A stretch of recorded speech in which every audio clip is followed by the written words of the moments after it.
They're probably going to have to do another loop. We're coming up to the 1 minute mark, and they're going to slow way down.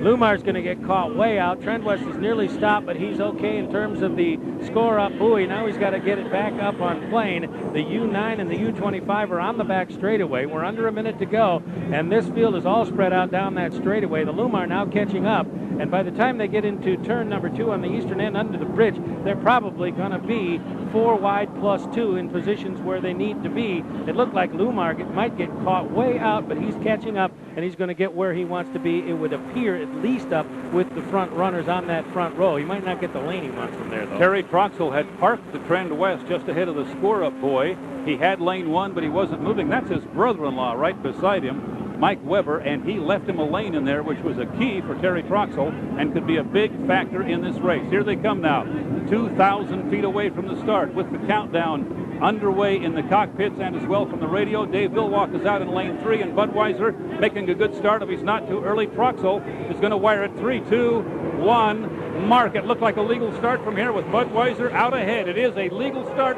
Oh, we have an accident. We got Mike Weber went full over and landed on the bottom of the boat, and it continued. The wing is knocked ajar, as you see, but a full barrel roll in the air, and he came down on the bottom of the boat and continued in the same direction. The red flares have fired. The race will be stopped, and we're going to have to restart this heat. But Mike Weber in a spectacular airborne 360. The boat did land right side up. We do not know anything more than that at this point. The rescue team is on its way to Mike Weber and the U10 Emcor. A spectacular 360 right in front of us.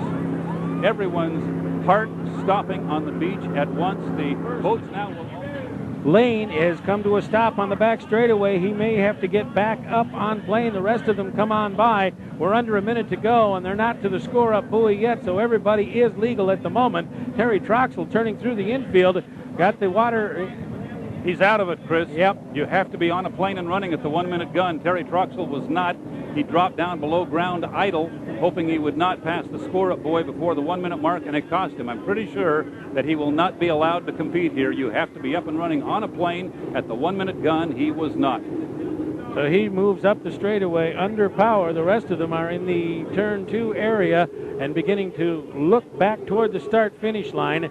There are still about 20 seconds to go or so until they are officially underway. The Budweiser down to the inside. Lumar is in the next lane out. Then we have Mike Hansen in the third lane, and Troxell is spun. He's going the opposite direction. Meantime, the front 3 boats are well before the line. They got plenty of time, and they're legal, and Lumar is first one there, and the U9 on the outside. Budweiser tucked in behind the Rooster Tails on the inside. So 3 boats in the field into the first turn. Our O'Doul's eye in the sky shows you the field getting through the turn.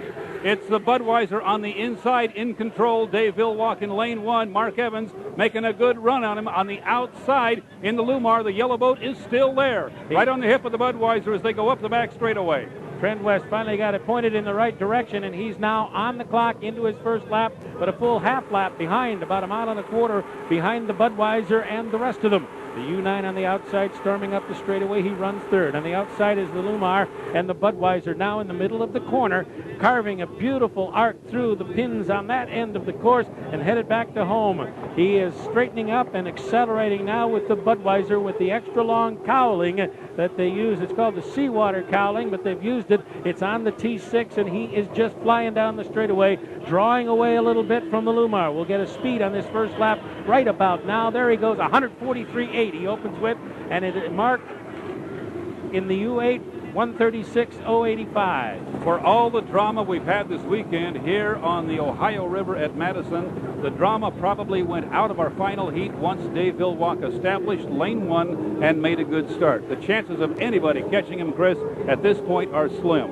It's likely that the boats will keep running now for another 3.5 laps, and unless the Budweiser team experiences their second mechanical failure in the last 8 years, they're going to win the Madison Regatta here. Showing us the bottom of his boat on the back straightaway, the Bellows Pizza, the U9 of Mike Hansen, getting a little bit of a rough ride down there, but he is straightening it out and headed toward the bridge. Meantime, at the far eastern end, and you see it, a little sponson action there as he picks up a hole, but Budweiser settles down, and off the corner he comes. comes in just a few moments as he sails beautifully across the water. We'll get his speed for this lap.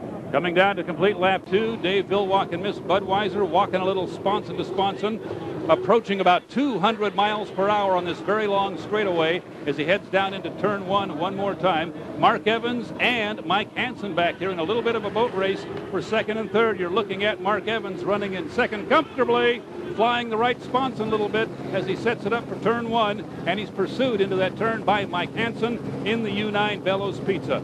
Lumar 126, Hansen 127, so Hansen gaining a little ground, and in the mid 130 mile an hour range that trip through was the Miss Budweiser. Meantime, on the front straightaway, we have a boat race for fourth place as the Trend West has gotten past the U25 into the fourth position in this event, and he's at the line having completed a couple of laps, and he sails across the line, got those sponsons way up in the air.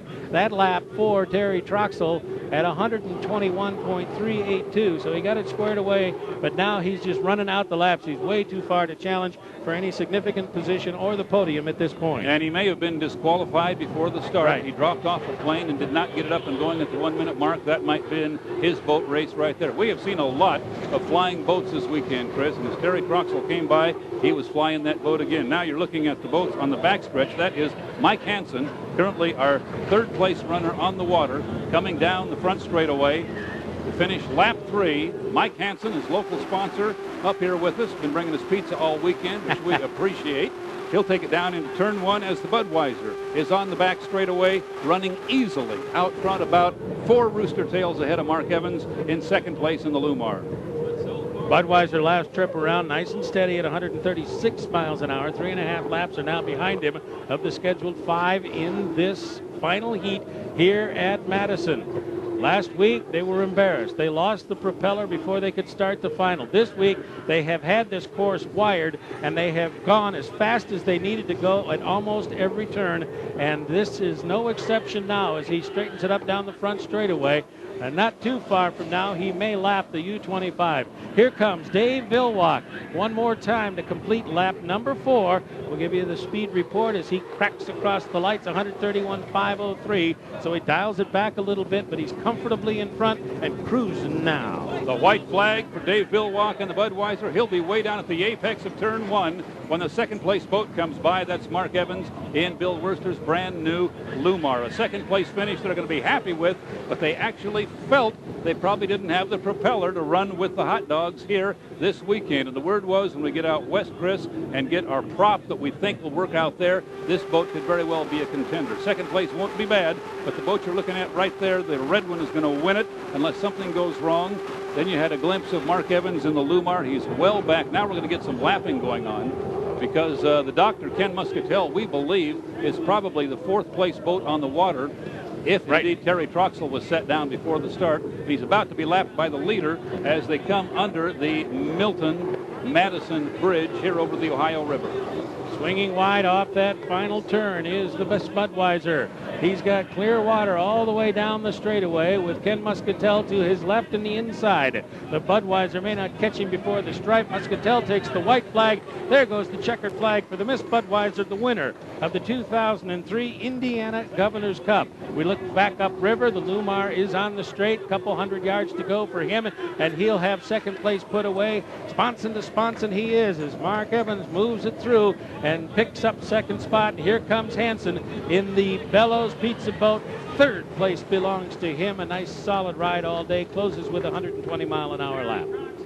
So, after a very dramatic weekend, Chris, our final heat, a little bit of a parade here at the Budweiser Madison Regatta. Trend West storming down the front straightaway. Let's see what they do with the flags on the U2 boat. They leave the checkered up for him, so he goes under it and completes the 5th lap of the event. And coming off the final corner, the U25, Dr. Ken Muscatel, will see him come down the straightaway and report home, and we expect the checkered flag to fly for him, and we'll get the final results officially in just a couple of moments. Meantime, the Budweiser is off turn 2, headed toward the pit in a very happy crew. Joe Little and all of his compadres down there set to welcome Dave Villwock back to the dock, victorious for the first time in this new campaign.